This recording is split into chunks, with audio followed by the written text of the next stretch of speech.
Senator, I'm hearing that there's going to be a vote to support intelligence findings, a non-binding resolution to support what the intelligence agencies have found.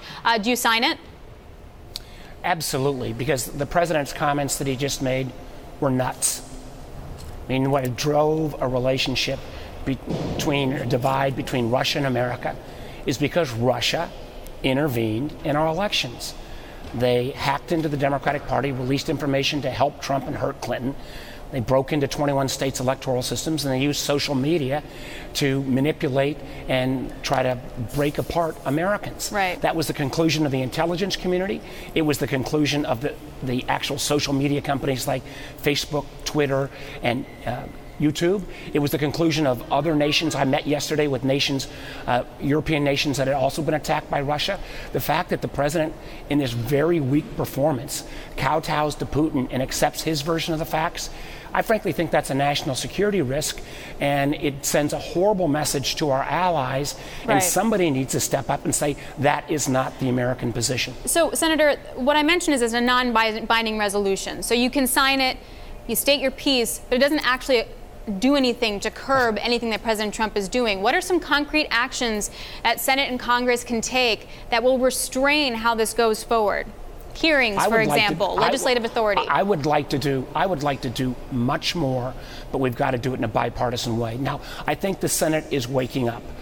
98 senators before this president went to Europe went on a resolution reaffirming our support for NATO. Now, obviously, Trump walked away from that and tried to throw hand grenades into NATO and, frankly, then went and kowtowed to Putin. What we can do on a going forward basis, I think Congress, at least those of us in the intelligence community, need to understand what went on in that private meeting between Trump and Putin. If Trump was this weak and throwing American intelligence under the bus in his public setting with Putin, Senator, Lord knows what he said in private, and I think we in Congress deserve a briefing on what happened there, and then I hope my Republican colleagues will join us in other ways that we can constrain this president and show our allies that we actually do stand for rule of law, a free press, and one person, one vote. Well, that makes the point of constraining the president. So you have the power of the purse, so what can you do on that end?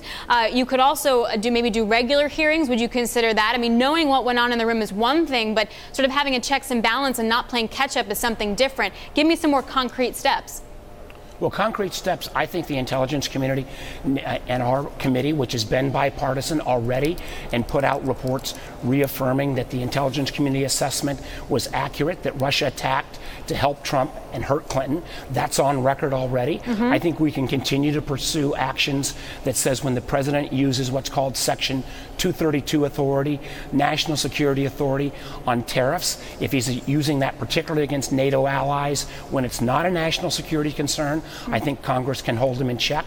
I think we can demonstrate as well that we need to try to work with the rest of the world in terms of the real challenge on world trade, the real place where theft of intellectual property is happening at extraordinary rates, and that was trying to rally the world against China. Unfortunately, because the president has taken on instead Canada, Mexico, and our European allies, the ability to rally the world is diminished. So you got to rally. Would you be encouraging sort of any disaffected Republicans to think about joining you, even switching parties? Well, listen, Republicans are going to have to decide on their own. Many of them yesterday put very strong statements out.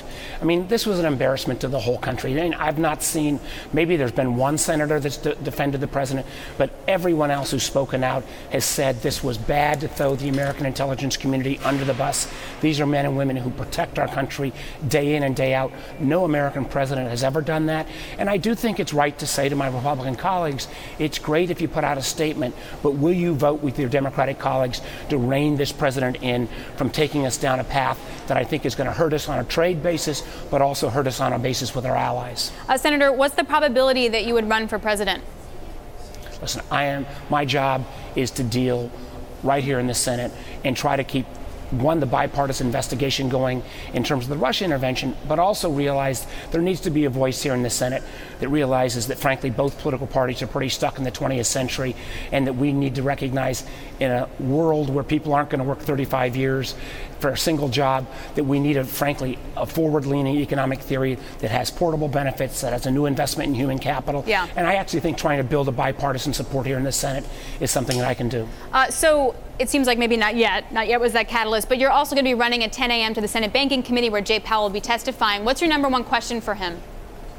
Well, my number one question is, with the president's starting of these trade wars, what will that do to economic growth?